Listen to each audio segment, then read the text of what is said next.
বানাচ্ছি সিম্পল ঘরোয়া এগ কারি, মানে ডিমের কারি। হ্যাঁ, ডিমে কিছু কুসুম বেরিয়ে গেছিলো, তার জন্য একটু তেলটা ফেনা ফেনা হয়ে গেছে। ওটা গরম মশলা দিলাম, তেজপাতা, তেলের মধ্যে একটু আমি চিনি দিয়েছিলাম।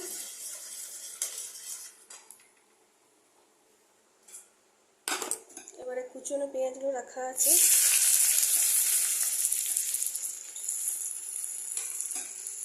সেগুলো আমি দিয়ে দিচ্ছি।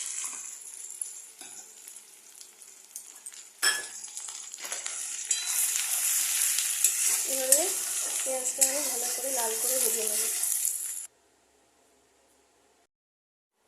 এর মধ্যে আছে 2টো টমেটো, আদা, রসুন আর কাঁচা লঙ্কা, আর সামান্য একটু পেঁয়াজ এই পেস্টের মধ্যে আমি দিয়েছি। এটা এবারে আমি তেলের মধ্যে দিয়ে দিচ্ছি।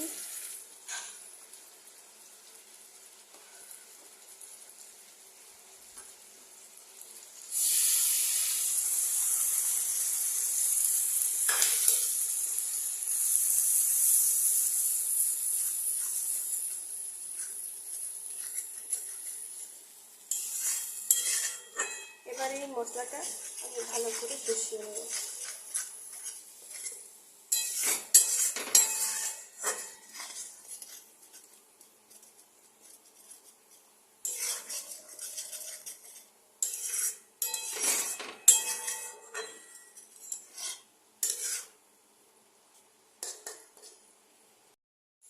হ্যাঁ, মশলাটা একটু ভাজা ভাজা হয়ে এসেছে, আর একটু ঠিক আছে। এরপর আমি এই ডিমের মশলাটার মধ্যে এরপর আমি দিয়ে দেবো, আমার তো নুন হলুদ শুকনো মশলা কিছু দেওয়া হয়নি, গুঁড়ো মশলা।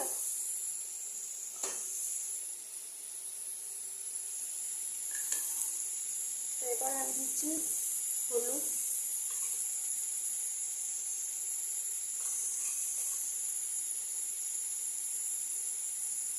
জিরে গুঁড়ো, জিরে ধনে গুঁড়ো একসাথে আছে, আমার একসাথে মেখে হবে জিরে গুঁড়ো ধনে গুঁড়ো।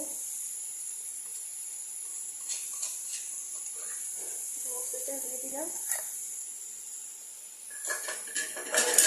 এরপর আমি আবার মশলাটা ভালো করে কষিয়ে নেব।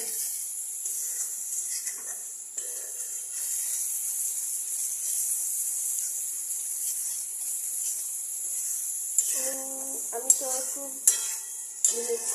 ডিমের কারিতে একটু জলটা বেশি রাখবো, ঠিক আছে। তো নুনটা আমাকে দেখে নিতে হবে পরে, ঠিক আছে কিনা।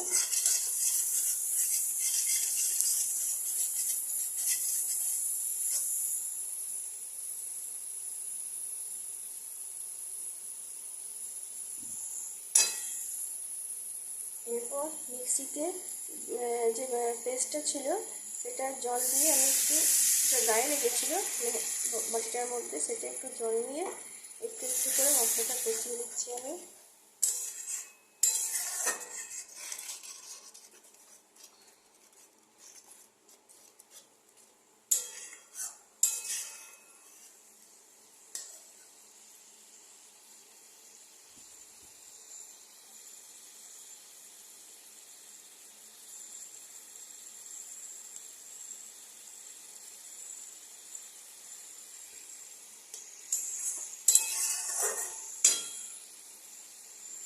এই মশলার মধ্যে কাঁচা গন্ধটা চলে গেলে, পেঁয়াজ আদা রসুন টমেটোর যে কাঁচা গন্ধ আছে সেটা যখন চলে যাবে,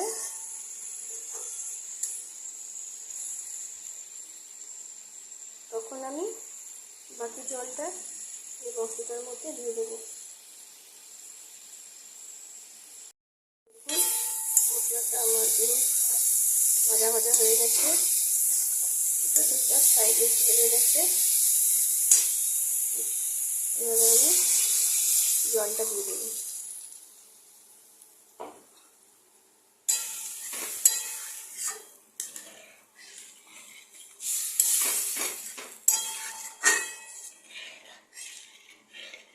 আর একটু জল দেবো।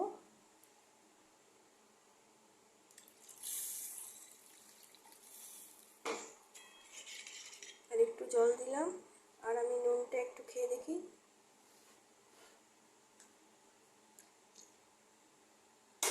আর একটু নুনটা দিতে হবে, সামান্য একটু নুনটা দিলে।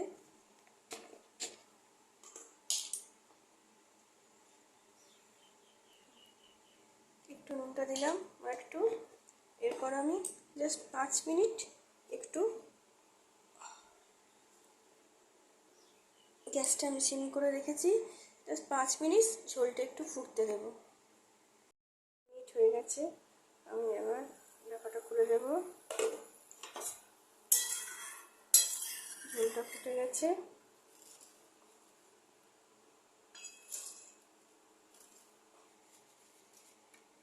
এরপর আমি ডিমগুলো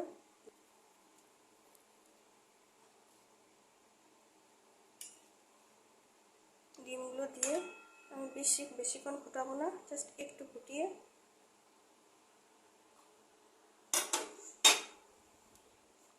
সামান্য একটু ফুটিয়ে আমি নামিয়ে দেবো। ব্যাস, ডিমের কারি আমার রেডি। এগ কারি, হ্যাঁ, ডিমের কারি আমার রেডি। আমি এবারে গ্যাসটা বন্ধ করব। আমার রান্না যদি ভালো লাগে তাহলে ইউটিউব চ্যানেলে সুচিগুপ্ত 26 আছে, সেখানে আমাকে প্লিজ লাইক, কমেন্ট ও শেয়ার করো। আর সুচি শুভশ্রী আমার ফেসবুক পেজ, সেখানেও আমি রিলসে এই ভিডিওগুলো দিই। তো থাকলে প্লিজ শেয়ার করবে এবং লাইক ও কমেন্ট করবে। এই যে ডিমের কারি আমার তৈরি। ডেকোরেশনের জন্য দুটো কাঁচা লঙ্কা আমি উপরে দিয়ে দিয়েছি। ঠিক আছে, তো আমার ভিডিও ভালো লাগলে প্লিজ আমাকে লাইক, কমেন্ট ও শেয়ার করবেন। এরপর অনেক নতুন নতুন রান্না আমি নিয়ে আসবো আমার চ্যানেলে। প্রতিদিন বা 1-2 দিন পরে পরেও নিত্য নতুন কিছু কিছু রান্না আমার দেখতে পাবে। আমি ঘরোয়া বাড়িতে যেসব রান্না হয় বা ডেজার্ট হয় সেসব আমি রান্না করে দেখাবো।